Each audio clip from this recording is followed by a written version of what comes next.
이 영상을 보시기 전에 이전 영상을 꼭 확인해 주세요. 안녕하세요, 전희준 목사입니다. 이전 영상에서 삼위일체를 설명했는데요, 이 내용을 간단하게 요약해보면 이렇습니다. 우리 인간의 지식으로는 하나님의 어떠하심을 온전히 이해할 수 없다.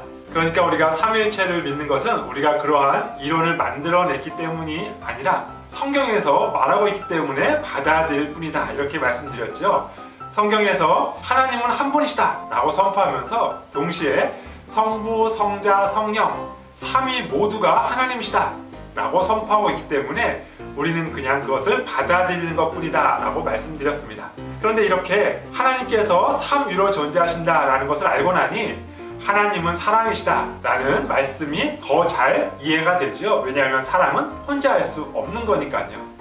이 영상을 보시고 많은 분들이 삼위일체를 잘 이해하게 되었다고 말씀해 주셨는데요, 그런데 이렇게 질문을 동시에 하세요. 목사님, 자녀들에게는 이 삼위일체를 어떻게 설명해야 하나요? 너무 설명하기 어려워요.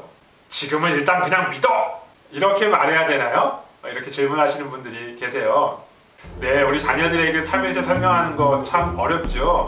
그러나 삼위일체를 그냥 무조건 믿어! 이렇게 말씀하시면 안 됩니다. 기독교 신앙은 무조건 믿는 것이 아닙니다.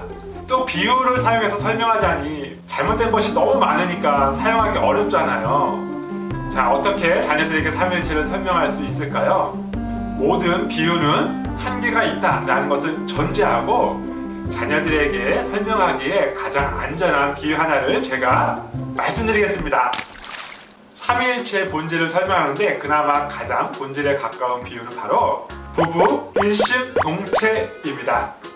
네, 부부 일심동체라는 말은 참 성경적이에요. 하나님께서 부부가 한 몸이 되라고 하셨잖아요.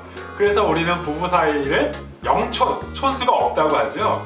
그만큼 한 몸이라는 것을 우리 문화에서도 받아들이고 있는 것 같습니다. 왜 부부의 비유가 삼위일체를 설명하는 적절한 비유인지 제가 한번 성경에 근거해서 한번 설명드리겠습니다. 첫째, 하나님께서 인간을 창조하실 때 남자와 여자로 창조하셨지요. 창세기 1장 27절, 하나님이 자기 형상 곧 하나님의 형상대로 사람을 창조하시되 남자와 여자를 창조하시고. 물론 하나님의 형상이라는 말에는 여러 가지 의미가 있습니다. 그런데 이 말씀을 보니까 하나님께서 인간을 하나님의 형상으로 창조하셨다라고 하면서 남자와 여자로 창조하셨다고 해요. 그리고 이 남자와 여자가 연합하여 한 몸을 이루라고 하시잖아요. 그러니까 하나님의 어떠하심의 핵심을 이루고 있는 그 삼위와 일체의 관계가 이 남자와 여자가 한 몸을 이루는데 어느 정도 반영되어 있다라는 것을 추론해 볼 수 있습니다.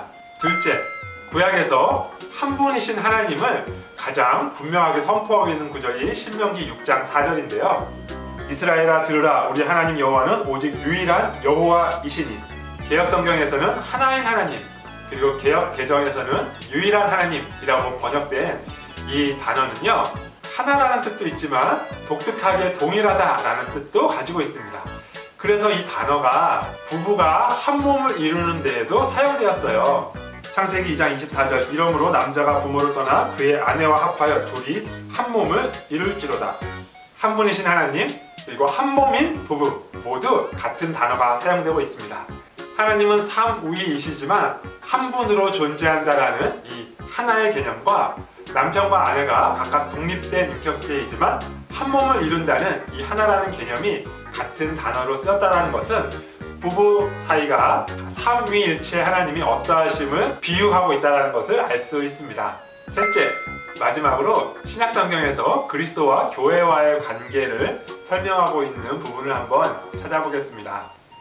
예배소서 5장 31절 32절, 그러므로 사람이 부모를 떠나 그의 아내와 합하여 그 둘이 한 육체가 될지니 이 비밀이 크도다. 나는 그리스도와 교회에 대하여 말하노라. 놀랍게도 그리스도와 교회와의 관계를 설명하시면서 부부 사이를 비유로 사용하고 계십니다. 그런데 그리스도와 교회와의 관계는 아버지 되신 하나님과 아들 되신 예수님의 관계하고도 같아요. 요한복음 14장 20절, 그날에는 내가 아버지 안에 너희가 내 안에 내가 너희 안에 있는 것을 너희가 알리라. 그러니까 아버지 되신 하나님과 아들 되신 하나님이신 예수님은 서로 하나입니다. 예수님과 교회인 우리도 하나입니다. 그 하나인 관계가 부부 사이의 하나됨을 통하여 비유되고 있습니다. 그러므로 이 성경 말씀들의 근거에 볼 때 삼위일체 하나님을 만약 비유를 통해 설명해야 한다면 가장 근접한 비유가 부부관계라는 것을 알 수 있습니다. 물론 삼위일체 하나님처럼 완전하게 뜻이 합하여져 하나가 되는 부부는 존재하지 않지요. 한계가 있습니다. 삼위일체를 정확하게 드러내는 것은 아니에요.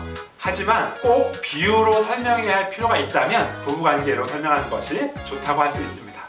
엄마와 아빠는 각각 독립된 인격체이고 엄마와 아빠가 하는 역할은 다르지만 그러나 자녀를 똑같이 사랑하고 한 마음으로 서로를 아끼고 위해주면서 사랑하면서 그렇게 자녀를 기른다면 자녀의 입장에서는 그 부모님의 하나됨이 삼위일체 하나님을 어느 정도 설명할 수 있을 것입니다. 그런데 부모님들께서 매일같이 자녀에게 싸우는 모습을 보여주신다면 이 비유를 사용하시면 안 됩니다.